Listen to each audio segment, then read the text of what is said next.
Well, that's not good. I guess it's time to redeck the trailer. All kidding aside, these boards are rotting out. I knew that was the case. I've been hauling the foiler on it carefully, but I knew I couldn't haul my tractor. We need to rewire the trailer anyway, replace the boards, total trailer makeover. Let's do it. This is a 16-foot dovetail trailer. I got an awesome deal on this thing. I only paid like 1,200 bucks for it.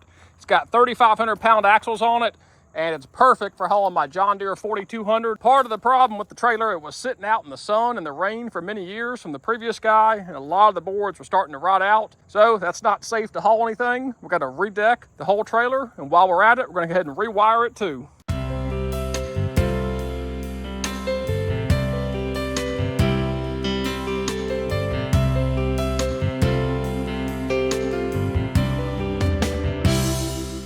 And down to our last two here. Actually, didn't even have to cut them. They slid right out.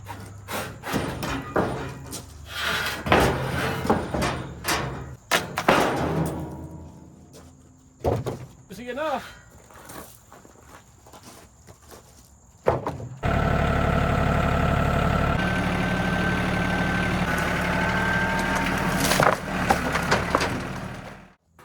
First thing I'm gonna do is go ahead and cut out all this old wiring. We're not gonna need any of that.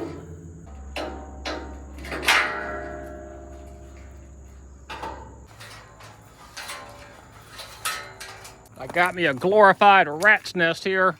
A lot of that's good wire. That's a new wiring kit that I've just temped up there. Now it's time to start running some wire. This trailer's got these little eye guides, and there's holes already torched into the trailer to run that wire all the way back, so you actually don't have to do any zip tying or support hangers, which is pretty nice.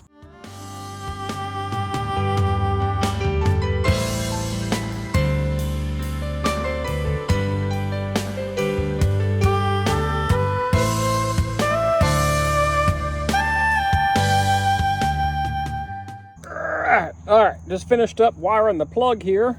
Had a little extra wire left over from another project. All I did was use some butt splices, crimp on the extra little tail. That's just enough to get me through this frame and over to that light. Get the last of this left light wired up. Those are the really easy ones. You just slide them in, pinch them, pair of pliers. Those are actually really slick. Brown to brown, green to green, pinch it. Here we go. Those are way easier than butt splices. Got the flashers on. Both sides are working. So I actually decided to add some marker lights, some running marker lights on the side of this trailer. It did not have any. When you run that screw in, that's what grounds this one. Then you attach your black wire to the brown, and then we'll be good to go. We'll have our amber running light. Yes, sir, the clearance light works. Let's check our back lights here. Oh yeah, the license tag light works. Running lights work. We're good. Next.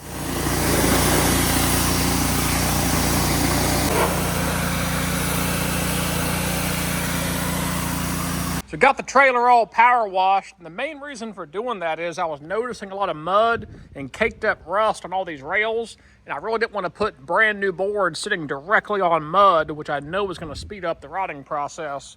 So kind of reset everything back to zero, get it all cleaned up. So here's the trickiest part of all. When they build these trailers, they actually put the boards on and they come in here and weld these caps on here. So you actually cannot put boards back on this trailer completely. The first few you could put it at an angle and turn them sideways, but once you get to about 4 or 5 boards in, you just don't have enough room to do that. So what Dad taught me is you actually have to come in here and cut out a notch that'll fit these 2x8s. So you can drop the board in and then slide them to the side, drop it in, slide them, and so on.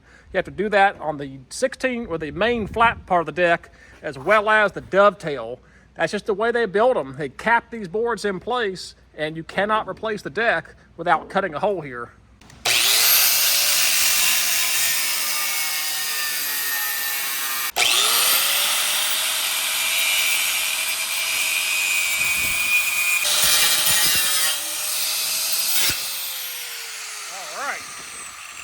And there we have it. It's gonna be hot. Now we got a notch here where those 2x8s can go in here and slide them over. Important to note, this is a cutting wheel. This is not a grinder blade. So if you're going to use an angle grinder like I have, make sure you have a cutting wheel on it, not a grinding blade, because the grinder would take forever to do this, will make a ton of spark mess, and it probably honestly won't even cut it. So make sure you're using a cutting wheel. And the same for the dovetail side. Pop that off of there, a little hot. There we go. Now we can slide the main deck boards in as well as the dovetails. Now that we've got everything washed and dried, I'm going to use this metallic paint and primer Rust-Oleum to hit these rails to cover up all this rust. You can see that's already drying, looking really nice.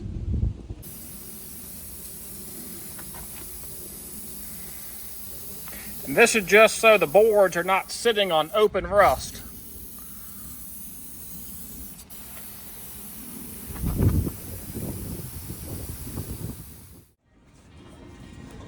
This is their weather. Yeah, they should be fine. 2 heavy-duty straps. We good, Tucker? You good? Nope, we're not good. All right, well, we'll see what happens. We got 10 2x8s, 1 2x6. We're gonna let this wood dry out overnight. Tomorrow, we'll put the deck on.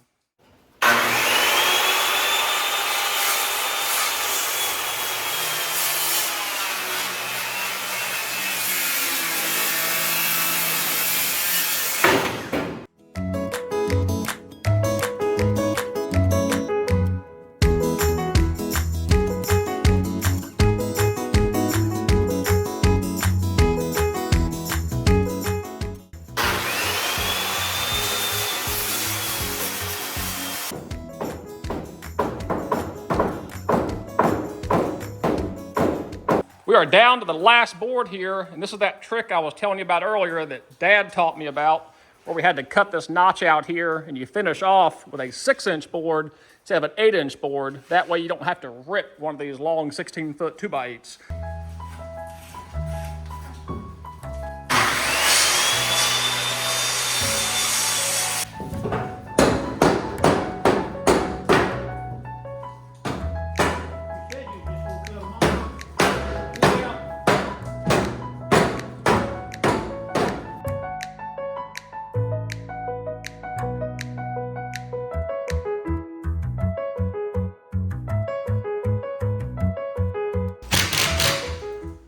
There we have it. We are redecked and we are done. Big thanks to Dad coming over here and helping me. He's done this twice, so a couple helpful tips and tricks there. The one thing we were noticing, these boards are going to shrink over time, and this gap right here was almost big enough where I could have put a 2x8 in here. So I think over time, as these things start to contract, I may try to work them to the edges and swap this 2x6 out with 2x8s if they contract enough to fit in there. And of course, my little boy had to go ahead and test it out here. And here we have our final product. Looks a lot better out here in the sun. I actually ended up coming here and painting these fender wells and painting the wheels. If you recall, they were white and starting to really rust out and looking like garbage. So I went ahead and did 3 coats of Rust-Oleum primer and paint.